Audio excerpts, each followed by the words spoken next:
Hello everyone, आप सभी लोगों का एक बार फिर से आपके अपने YouTube channel massive skill mechanical में स्वागत है। आज के इस वीडियो में मैं आप सभी लोगों को एनएमडीसी का मॉडल पेपर डिस्कस करूंगा, जो कि आने वाले 2021 के एग्ज़ाम के लिए काफ़ी ज़्यादा इंपॉर्टेंट है। और इस वीडियो में मैं आप सभी लोगों को टॉप 25 इम्पॉर्टेंट मैकेनिकल के ऑब्जेक्टिव क्वेश्चन और उसके आंसर डिस्कस करूंगा। और ये हमारे इस वीडियो का पार्ट 20 है, यानी कि इससे पहले हमने इसी एनएमडीसी सीरीज़ पे 19 वीडियो बना चुके हैं ऑलरेडी।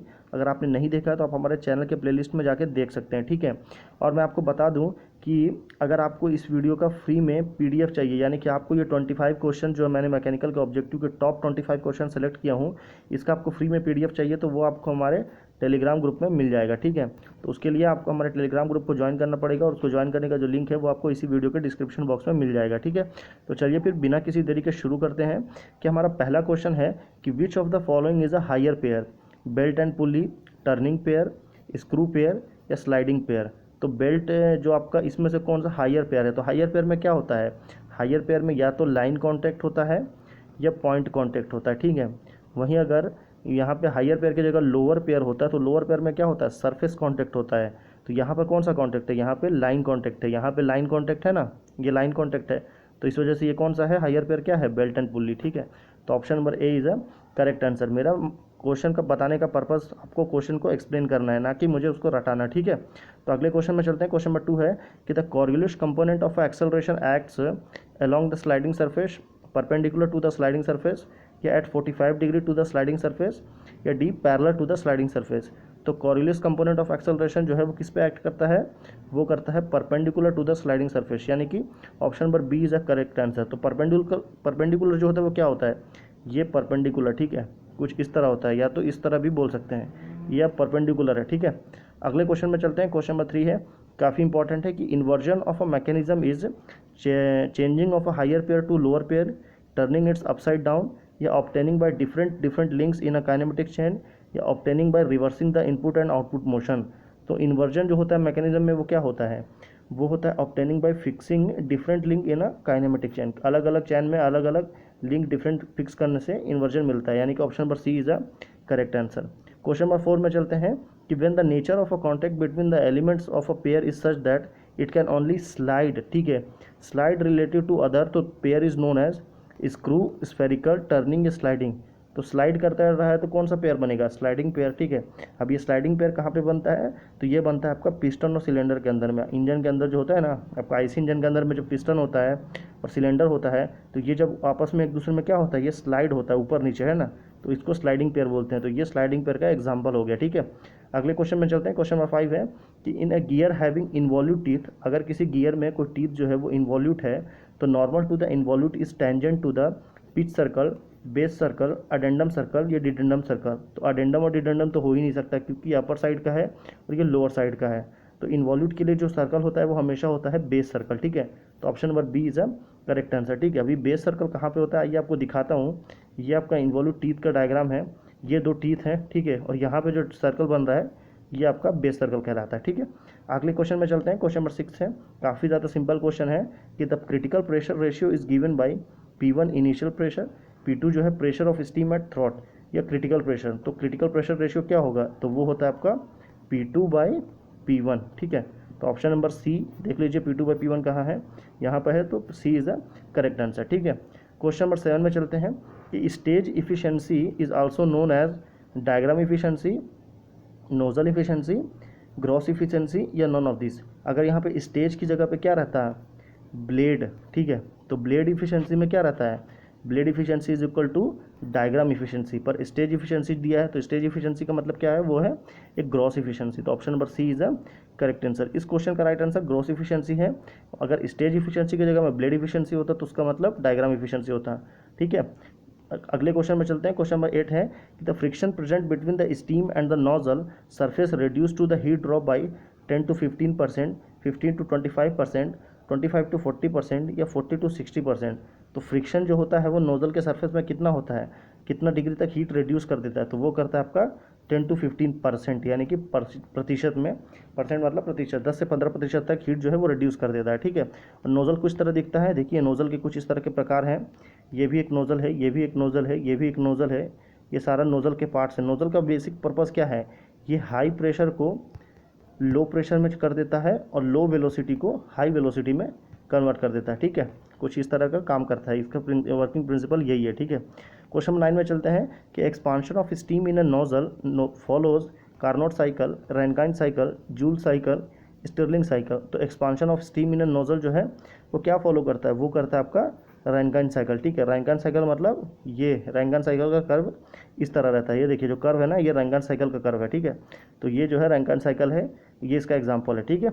अगले क्वेश्चन में चलते हैं। क्वेश्चन नंबर 10 है कि heating of a gas at constant volume, यहाँ पे क्या कांस्टेंट है, वॉल्यूम कांस्टेंट है, ठीक है। Is govern by Boyle's law, Charles law, Gay-Lussac law, Avogadro law.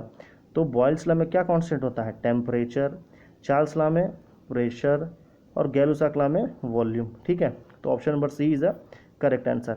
अगले क्वेश्चन में चलते हैं। क्वेश्चन नंबर 11 है कि the fuel mostly used in cement industry, यानी कि सीमेंट इंडस्ट्री में नॉर्मली कौन सा फ्यूल यूज़ होता है, मोस्टली मतलब ज़्यादातर कौन सा फ्यूल यूज़ होता है, और मेटलर्जिकल प्रोसेस के लिए भी wood charcoal, bituminous coke, pulverised coal या कोक। तो सबसे ज़्यादातर जो यूज़ होता है वो होता है आपका पल्वराइज्ड कोल, यानी कि option number C is a correct answer. अगले क्वेश्चन में चलते हैं। क्वेश्चन नंबर 12 है कि the isothermal and adiabatic process are regarded as reversible process, irreversible process, reversible और इरिवर्सिबल प्रोसेस, या नन ऑफ दिस। तो सिर्फ दो ही प्रोसेस जो होती है पूरे थर्मोडायनेमिक्स में जो रिवर्सिबल होती है, ठीक है। कौन कौन सी, एक होती है आइसोथर्मल और दूसरा होता है एडियाबैटिक, ठीक है। तो option number A is the correct answer. Isothermal में क्या कांस्टेंट है, टेम्परेचर, और एडियाबैटिक में एंट्रोपी, ठीक है। अगले क्वेश्चन में चलते हैं। क्वेश्चन नंबर 13 है कि heat flow from a cold body to hot body with the aid of an external source, this statement is given by Kelvin, Joules, Clausius या गै-लुसाक। यानी कि कोई भी दो बॉडी अगर आप ले लीजिए, एक ये बॉडी है, एक ये बॉडी है, ये बॉडी हॉट है, ये बॉडी कोल्ड है। अगर आपको कोल्ड बॉडी से हीट को हॉट बॉडी में लेके जाना है तो आपको यहाँ पे या तो पंप लगाना पड़ेगा या आपको कुछ अलग से मैकेनिकल डिवाइस लगाना पड़ेगा। तो ये स्टेटमेंट किसने कहा था, तो ये स्टेटमेंट कहा था जूल साहब ने, ठीक है। तो option number B is a correct answer, ठीक है। क्वेश्चन नंबर 14 में चलते हैं कि ऑटो साइकिल कंसिस्ट ऑफ, ये आपका ऑटो साइकिल का एग्जांपल है, पीवी डायग्राम, टीएस डायग्राम दिया हुआ है। Two constant volume and two isentropic, two constant pressure and two isentropic, two constant volume and two isothermal process, या one constant pressure, one constant volume and two isentropic process. तो one constant pressure, one constant volume और two isentropic जो है ये है आपका क्या है, ये आपका डीजल साइकिल हो गया। Two constant volume and two isothermal process जो है ये हो गया आपका, ये आपका हो गया स्टर्लिंग साइकिल, ठीक है। और आपका two constant pressure and two isentropic process ये आपका हो गया जूल साइकिल, ये जिसको रैंकाइन साइकिल बोलते हैं, ठीक है। लास्ट बचा क्या, ऑप्शन नंबर ए, यानी कि two constant volume and two isentropic, ये हो गया आपका ऑटो साइकिल, ठीक है। तो option number A is the correct answer. Question number 15 में चलते हैं कि the increase in entropy of a system represents increase in availability of energy, increase in temperature, decrease in pressure, या डिग्रेडेशन ऑफ एनर्जी। यानी कि अगर किसी भी सिस्टम में हम एंट्रोपी को इंक्रीज कर देंगे या एंट्रोपी को बढ़ा देंगे तो उससे एनर्जी का डिग्रेडेशन होगा, यानी कि option number D is a correct answer, ठीक है। अगले क्वेश्चन में चलते हैं। क्वेश्चन नंबर 16 है कि the general gas equation, general gas equation क्या होता है कि यहाँ पे pressure, P is equal to pressure हो गया, V is equal to volume हो गया, M is equal to mass हो गया, T is equal to absolute temperature हो गया, और R is equal to gas constant हो गया। तो इन सारे ही यूनिट को यूज़ करके आपको बताना है कि जनरल गैस इक्वेशन क्या है। PV is equal to MRT, PV is equal to RTM, PVM is equal to C, या PV is equal to RTM। तो ये काफ़ी ज़्यादा सिंपल है, इसका राइट आंसर होगा ऑप्शन नंबर ए, यानी कि PV is equal to MRT। Option number A is the correct answer. अगले क्वेश्चन में चलते हैं। क्वेश्चन नंबर 17 है कि the gas constant R, gas constant का क्या क्या होता है, Cp माइनस Cv, ठीक है। तो Cp माइनस Cv मतलब क्या है, ये क्या है, माइनस मतलब होता है डिफरेंस। तो option number B is the correct answer. Question number 18 में चलते हैं कि flow whose streamline is represented by a curve, ठीक है, is called one dimensional flow, two dimensional flow, three dimensional flow, या फोर डायमेंशनल फ्लो। कर्व बोल रहा है, ये जैसे ये आपका कर्व बनेगा, अगर ये ऐसा कर्व बन रहा है मतलब टू डायमेंशनल फ्लो है, ठीक है। और अगर यहीं पे ये स्ट्रेट लाइन है मतलब वन डायमेंशनल फ्लो है, तो ऑप्शन नंबर ए होगा, ठीक है। तो आप समझ सकते हैं कि वन डायमेंशनल के लिए क्या है, टू डायमेंशनल के लिए क्या है, ठीक है। अगले क्वेश्चन में चलते हैं। क्वेश्चन नंबर 19 है कि when the Mach number is less than unity, less than unity मतलब लेस देन वन, तो उसको क्या कहेंगे, सबसोनिक, सोनिक, सुपरसोनिक, हाइपरसोनिक। तो लेस देन वन हो गया मतलब सबसोनिक, इक्वल टू वन हो गया मतलब सोनिक, मोर देन वन हो गया मतलब सुपरसोनिक, ठीक है। और हाइपरसोनिक कब होता है, जब मोर देन 6 होता है, 1 to 6 के बीच में सुपरसोनिक है। जैसे ही 6 से ज़्यादा होगा मतलब वो हाइपरसोनिक हो जाएगा। ठीक है, तो चारों ही ऑप्शन आपने डिटेल में समझ लिया। ठीक है, अगले क्वेश्चन में चलते हैं। क्वेश्चन नंबर 20 है कि if the depth of a water in an open channel is greater than the critical depth, the flow is called critical flow, turbulent flow, tranquil flow या टोरेंशियल फ्लो।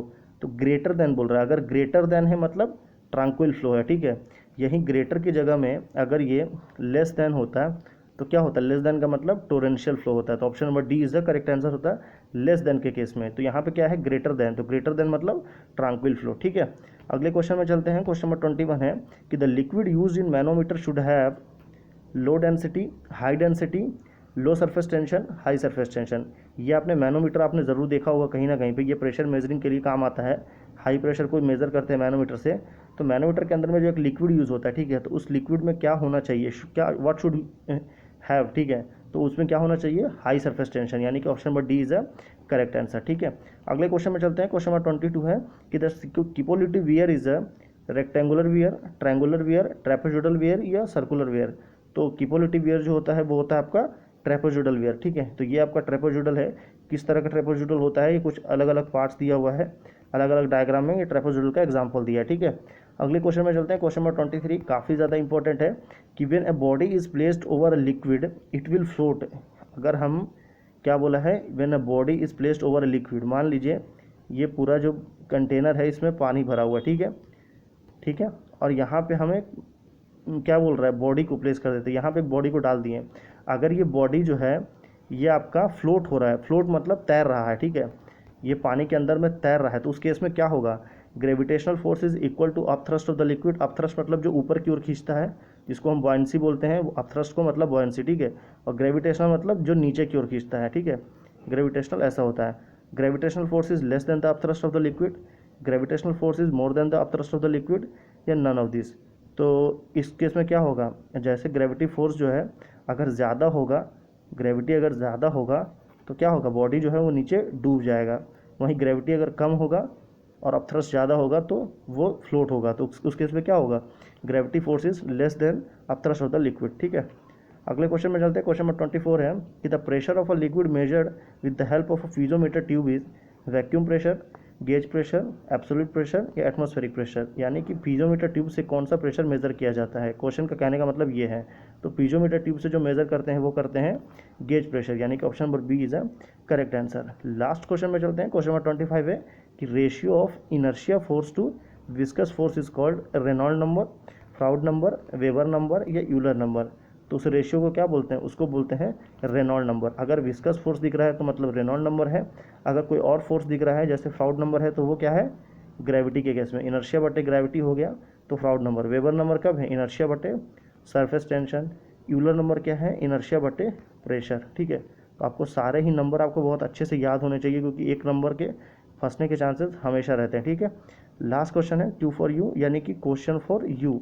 तो इस question का right answer आपको मुझे नीचे comment करके बताना है। क्वेश्चन क्या है कि the flow whose stream line is represented by a straight line is called one dimensional, two dimensional, three dimensional, four dimensional. ठीक है, तो अगर आपने ध्यान से इस वीडियो को पढ़ा होगा तो मैंने आपको एक डायग्राम बना के बताया था कुछ इस तरह का कर्व वाला। तो अगर आपको ध्यान है तो आप उसका क्वेश्चन का राइट आंसर ज़रूर बताइए।